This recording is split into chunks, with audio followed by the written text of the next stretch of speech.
안녕하세요. 네. 안녕하세요. 네, 간단하게 카메라 한번 보고 자기소개 부탁드릴게요. 안녕하세요. 저는 써내국제학교에서 11학년으로 재학 중인 허정빈이라고 합니다. 네, 우리 정빈 학생은 써내국제학교 온 지 얼마나 됐어요? 저는 이제 23년 7월에 처음 와서 이제 다닌 지 1년 반 정도 됐습니다. 그럼 써내국제학교 오기 전에는 한국에 있었나요? 아니면 다른 국제에서 다녔나요? 저는 한국에 있는 국제고등학교를 한 학기 다니고 여기로 바로 넘어왔어요. 그러면 써뇌 국제학교를 선택한 이유가 있을까요? 뭐 부모님이 선택해서 그럴 수도 있고 아니면 본인이 어떤 점이 마음에 들어서 했을 수도 있는데 뭐가 마음에 들어서 왔을까요? 저는 일단 한국에 있는 고등학교를 다니면서 영어를 조금 더 잘해보고 싶은 생각에 엄마가 유학 근처에 있는 유학하기 좋은 학교를 알아보게 됐고 그 중에서도 여기가 제일 마음에 드는 것 같아서 여기를 선택하게 됐습니다. 그러면 유학을 이제 알아볼 때 써뇌뿐만 아니라 다른 학교도 봤었나요? 네. 말레이시아에 있는 다른 국제학교들도 많이 봤는데 네, 여기를 선택했습니다. 그럼 유학을 이제 처음에 올 때 부모님이랑 같이 왔나요? 아니면 학생 혼자 왔나요? 처음에 이제 기숙사 입소할 때까지 부모님이랑 같이 있었고 그 이후에는 저 혼자 계속 생활하고 있습니다. 그럼 1년 반 동안 이제 혼자 기숙사에서 계속 쭉 생활한 거네요. 네, 맞습니다. 그럼 써뇌이 국제학교는 말레이시아의 많은 국제학교들 중에서 좀 이제 특별한 커리큘럼을 가지고 있는 걸로 알아요. 저 캐나다 커리큘럼을 가지고 있는데 물론 정빈 학생이 다른 나라 커리큘럼을 뭐 경험을 못했지만 지금 이제 배우고 있는 이 커리큘럼에 대해서 간단히 소개 한번 해줄 수 있어요?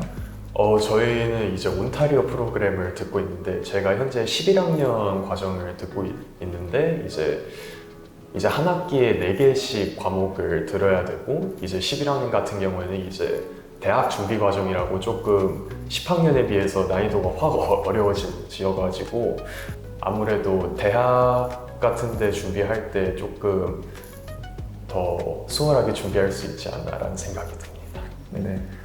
또 혹시 영국식 커리큘럼을 가지고 있는 학교들이 많잖아요. 네. 근데 이제 써뇌는 캐나다식 커리큘럼으로 운영을 하고 있고 물론 영국식 커리큘럼도 같이 있지만 네. 캐나다 커리큘럼은 영국에 비해서 시험이 좀 적고 대신에 뭐 과제라든지 수행평가나 이런 프로젝트들이 많다고 했는데 그게 사실인가요? 네, 맞습니다. 저희는 70%가 이제 학교 수업을 통해서 나오는 과제, 팀 프로젝트, 그리고 발표나 중간중간 보는 유닛 테스트 같은 거를 통해서 70%가 성적이 반영이 되고 이제 마지막 30%는 과목마다 조금 다른데 30% 전체가 이제 파이널 이그잼이라고 한국이면은 기말고사 같은 형태로 성적이 들어갈 때도 있고 아니면 15%에서 기말고사 혹은 이제 따로 프로젝트를 또 주는데 이게 또 15%로 나눠져가지고 성적이 반영되는 경우가 있습니다. 그러면 처음에 유학 올 때 영어를 잘 못하는 학생들을 위해서도 뭔가 학교에서 서포트하는 프로그램이 있을까요? 네. 여기 혹시 영어가 조금 부족하시다거나 아니면은 영어를 아예 말을 아예 못하시는 분들은 이제 EAP라는 과정을 거쳐서 정규 10학년이든 11학년이든 정규 학년제로 들어오면 이제 ESL이라는 프로그램을 거쳐서 이제 영어 단계를 하나하나 밟는 코스를 밟게 되어 있습니다. 그 이후에는 이제 ESL까지 다 마친 후에는 정규 영어 편성을 하게 되는데요. 제가 지금 그걸 듣고 있습니다. 네, 그럼 써뇌 국제학교는 또 한국 커뮤니티 사이에서도 유명한 국제학교인데 한국 학생들이 얼마나 있어요? 뭘 다 설명을 할 수 없겠지만 네. 우리 학생 반에 몇 명 있다거나 어떤 과목에 몇 명 있다거나 그렇게 좀 설명해 주면 좋을 것 같아요. 제가 지금 당연하게 과목을 4개 듣고 있는데 한 반에 한 3-4명씩은 한국 친구들이 꼭 있는 것 같아가지고 네, 대략 그 정도입니다.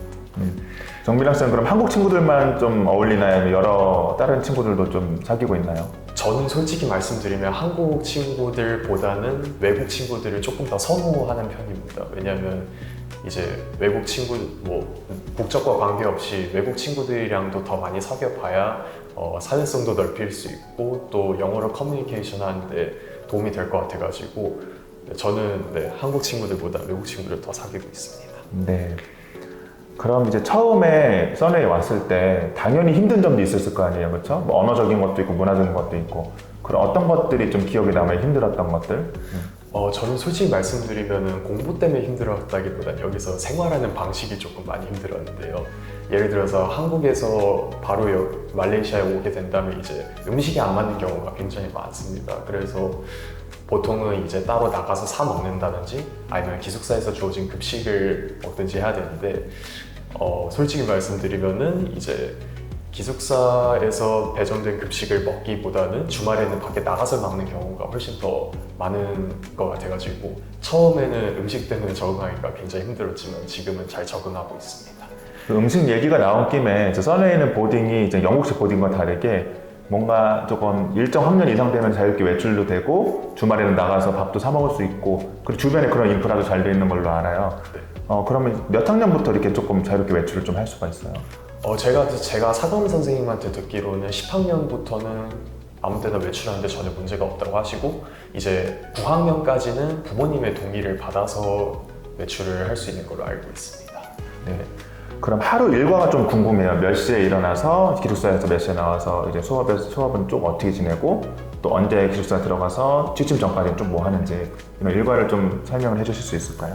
제가 지난 학기까지는 이제 기숙사 모닝콜이 새벽 6시에 올렸는데 이번 학기부터는 조금 바뀌어가지고 6시 반부터 모닝콜이 울리고 있습니다. 그래서 그 모닝콜에 맞춰서 아침 6시 반에 기상해서 이제 정리하고 양치하고 학교 갈 준비를 다 마친 다음에 이제 한 7시 반 정도 수업 시간 30분 전에 미리 학교 식당에 와서 아침을 먹고 1교시에 들어가는 편입니다. 그러고 나서 1부터 3교시까지 수업하고 점심도 먹고 그 이후에는 이제 스터디 피리어드라고 그러니까 한국으로 치면은 자율 공부 시간이 따로 있는데 그 4교시 하고 나서 마지막 교시까지 듣고 기숙사에 온 후에는 이제 저녁을 저희가 6시 아니면 6시부터 7시 사이에 저녁을 먹어야 되기 때문에 그 남는 시간 동안은 이제 정리 좀 하고 남은 숙제 있으면 숙제 같은 거 마무리하고 그 전까지는 좀 쉬는 편입니다. 그리고 저녁을 먹은 후에는 이제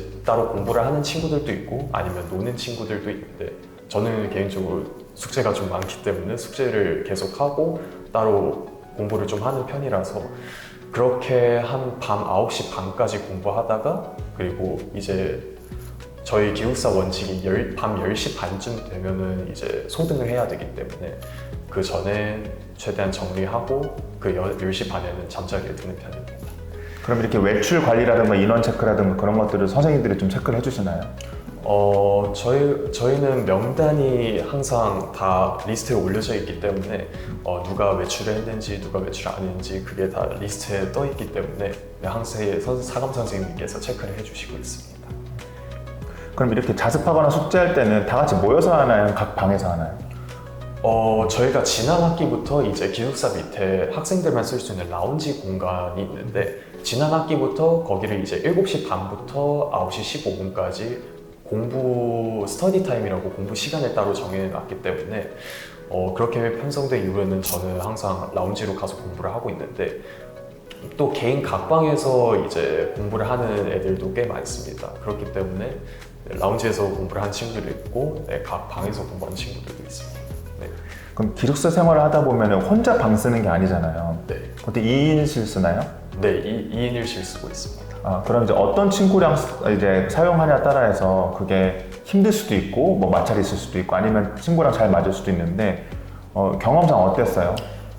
저는 개인적으로 이제 친구 한 명이랑 국적과 관계없이 친구 한 명이랑 단체 생활을 할 때 개인적으로 조금 이제 수면 패턴 맞추는 게 이제 좀 조율을 좀 많이 해야 되고 각자의 생활 패턴에 맞춰서 생활을 할 수 있게 도움을 줘야 되기 때문에 지금 여태껏 학교 1년 반 정도 다니면서 룸메이트만 한 3-4번 정도 만난 것 같은데 다 수면 패턴이 달라가지고 이제 조금 조율도 힘들었었는데 네, 그래도 이제 서로 양보할 건 양보하고 도움이 필요한 거 있으면 요청하고 도움을 받아주고 그러면서 생활을 해나가고 있습니다. 그렇죠. 이렇게 기숙사 생활하면서 그런 커뮤니케이션 하는 것도 사실 배우는 네, 맞습니다. 교육과정 중에 하나니까. 네. 그럼 뭐 세탁이라든가 빨래 뭐 이런 것들은 청소 어떻게 하고 있어요? 빨래 같은 경우는 저희가 월요일이랑 수요일이랑 금요일마다 이제 빨래를 수거하는 날이 지정돼 있습니다. 그리고 이제 월요일 같은 경우 월요일 날 빨래통을 내면 화요일 저녁에 빨래된 물들이 오는 식으로 이제 수요일이면은 목요일 밤에, 금요일은 이제 일요일 밤에 다시 오는 식으로 그렇게 빨래를 진행하고 있습니다. 네, 그럼 이제 11학년이면은 대학 입시를 서서히 준비해야 될 나이니까 학교에서 대학을 어떻게 서포하는지, 대학 프로그램이 어떤지 그런 질문들을 좀 해볼 텐데요.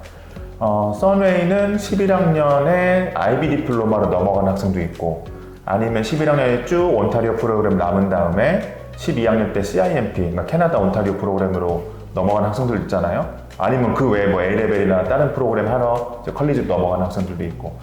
정민 학생은 어떤 걸 선택을 했는지, 왜 그걸 선택했는지 알 수 있을까요? 저는 이제 11학년 2학기이기 때문에 이제 예비대학 과정으로 넘어가기 마지막 학기라고 보시면 되는데, 솔직히 저는 7월 입학이기 때문에 이제 IB 디플로마 같은 경우에는 무조건 1월 입학만 받기 때문에 시기상 맞지가 않아가지고 저는 IB 디플로마를 선택하지 않았고, 대신 제가 지금 온타리오주를 선택한 만큼 저는 이제 12학년에 CIMP 과정을 통해서 이제 캐나다 졸업 전까지 수료를 하면은 이제 적응하기도 빠르고 성적 관리도 잘 될 것 같아서 저는 CIMP로 선택을 해놓은 상황입니다. CIMP는 이 건물에서 안 하고 컬리지 건물로 넘어가서 네, 하잖아요. CIMP는 아직 겪어보지 않았지만 CIMP를 선택한 이유가 단순히 IB 디플로마를 못해서라기보다는 그래도 나름대로 메리트가 있을 거 아니에요? 그래서 어떤 것 때문에 혹시 가장 CIMP를 선택하게 된 걸까요?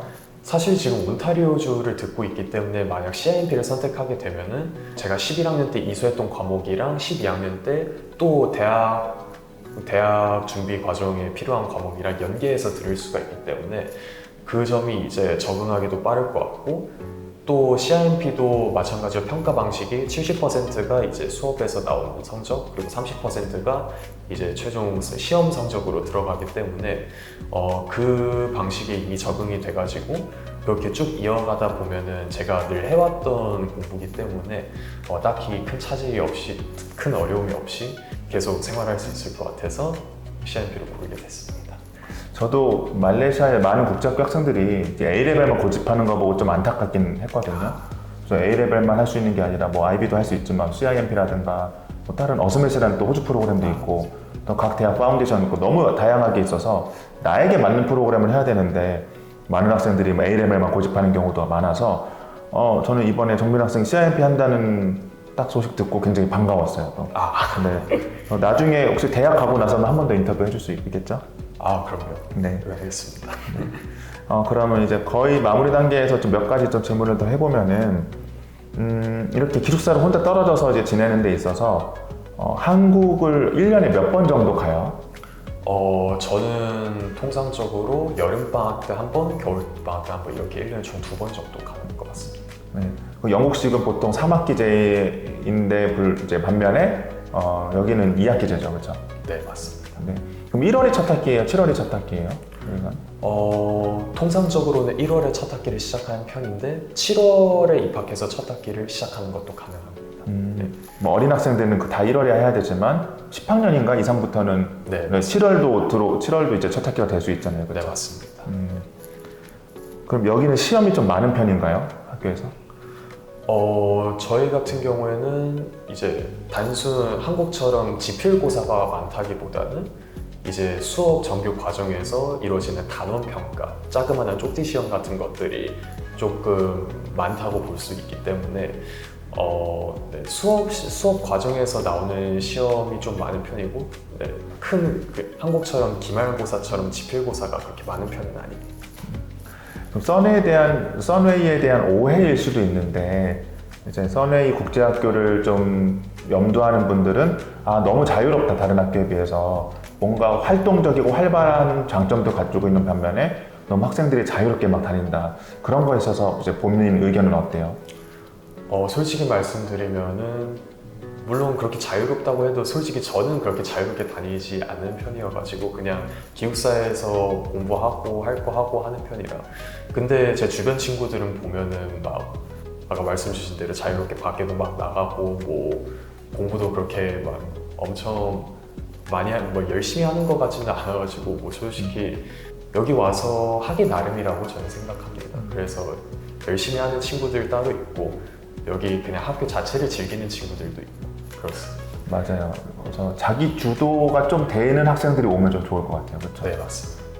왜냐면 다른 데는 뭐 염색도 안 되고 뭐 복장 규정도 있는 반면 여기는 막 그런 것도 좀 자유로워 보여요. 그렇죠? 네, 여기는 두발은 완전 자유고 그리고 또 물론 원칙적으로는 교복을 입어야 되지만 상황에 따라서 다른 복장을 입고 와도 그렇게 크게 단속을 하지는 않습니다. 네, 그게 이제 영국식 학교와 캐나다식 학교 차이점인 것 같아요. 그렇죠? 네 맞습니다. 네, 그러면 이제 써네이 국제학교를 지원하려고 좀 준비 중인 후배들한테 아 이런 것 좀 공부하면 좋다, 이런 것 좀 대비하면 좋다라는 팁을 줄 게 좀 있을까요?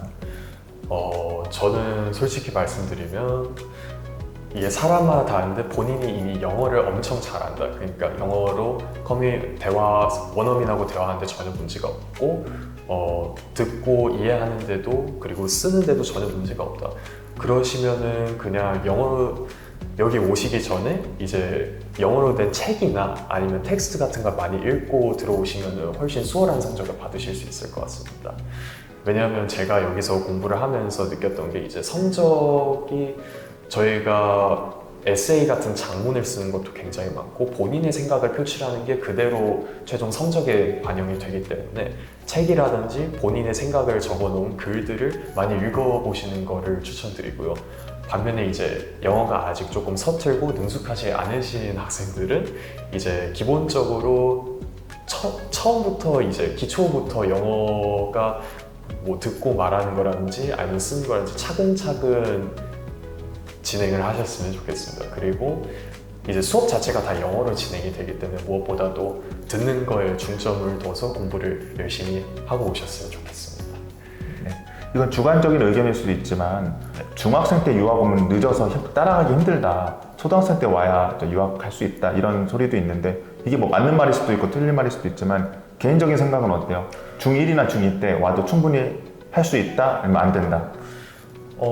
저는 개인적으로 유학을 조금 늦게 온 편이라서 네, 근데 저는 솔직히 말씀드리면은 언제 오든 본인 하기 나름이라서 이제 딱히 뭐 중학생 때 오셨든 아니면 저처럼 이제 고등학생이 돼서 오셨든 본인이 정말 하고자 하는 의지만 있다면은 적응하는데 전혀 큰 문제가 없을 거라고 보입니다. 네, 이제 본인 나중에 플랜이 뭐예요? 뭐 대학을 어디 가고 싶다, 아니면 어떤 전공하고 싶다. 이건 뭐 개인적인 거지만 그래도 앞으로 들어올 친구들이 보면은 참고가 될 것 같아서 한번 소개해 줄 수 있을까요? 네. 저는 개인적으로 해외에서 정착을 하고 싶고 해외에서도 공부를 계속 이어나가고 싶은 마음이 있기 때문에 개인적으로는 뭐 캐나다라든지 호주라든지 영어권 대학교에 들어가서 진학을 해서 제가 하고 싶은 학과를 공부를 해서 그 이후에는 저는 좀 대학원까지 좀 욕심이 있는 편이어가지고 그 이후에도 계속해서 공부를 이어나가고 싶은 소망이 있습니다. 어떤 학과에 관심 있어요? 저는 이제 엔지니어 쪽으로 가고 싶어가지고. 엔지니어 너무 여러 가지잖아요. 네, 저는 이제 기계 아니면 IT 쪽으로 갈까 생각하고 있습니다. 특별히 찍어놓은 딱 학교 이름이나 그런 것들이 있나요? 아직까지는 그건 정하진 않았나요? 개인적으로 저는 이제 호주의 멜버른 대학교라고 있는데 네, 호주의 멜버른 대학교가 이제 호주 내에서 엔지니어 순위도 굉장히 높은 걸로 알고 있고 또 대학원 우대나 뭐 장학금 같은 것도 많이 주는 걸로 알고 있어가지고 그쪽을 생각만 한번 해봤습니다. 네. 말레이시아에 있는 글로벌 캠퍼스 모나시라던가 이런 대학교도 혹시 생각을 해본 적이 있나요? 네, 저희 기숙사 바로 옆에 이제 모나시 대학교 말레이시아 캠퍼스가 있는데 모나시 대학교 같은 경우에도 지금 계속 고민을 하고 있습니다. 왜냐하면 모나시 말레이시아 캠퍼스를 나오면 나름대로 장점도 있고 또 제가 하고 싶은 공부를 모나시에서도 계속 이어나갈 수 있는 것 같아서 네, 지금 계속 고민을 하고 있습니다. 네. 그럼 이제 마지막으로 클로징 멘트를 할 건데 여기 써네이 국제학교를 이제 입학을 앞둔 또 고민하는 친구들에게 그냥 한마디만 간단히 하고 인사하고 마치면 좋을 것 같습니다. 지금 이제 써네이 입학을 앞두고 계신 학생 여러분들께 일단은 너무 두려워하지 마시고 생각보다 그렇게 안 어려울 수도 있으니까 본인이 열심히 하면은 적응하는데 전혀 문제가 없을 거라고 보입니다. 그렇기 때문에 너무 두려워하지 마시고 너무 걱정을 많이 하실 필요도 없으시고 그냥 여기 와서 자신감을 가지고 친구들이랑 소통도 하고 선생님한테도 소통하면서 많은 조언도 구하고 항상 남을 배우려는 그 자세로 학교 생활에 임하시면은 뭐든지 다 헤쳐나가실 수 있을 것 같습니다. 네, 오늘 인터뷰 너무 감사합니다. 감사합니다.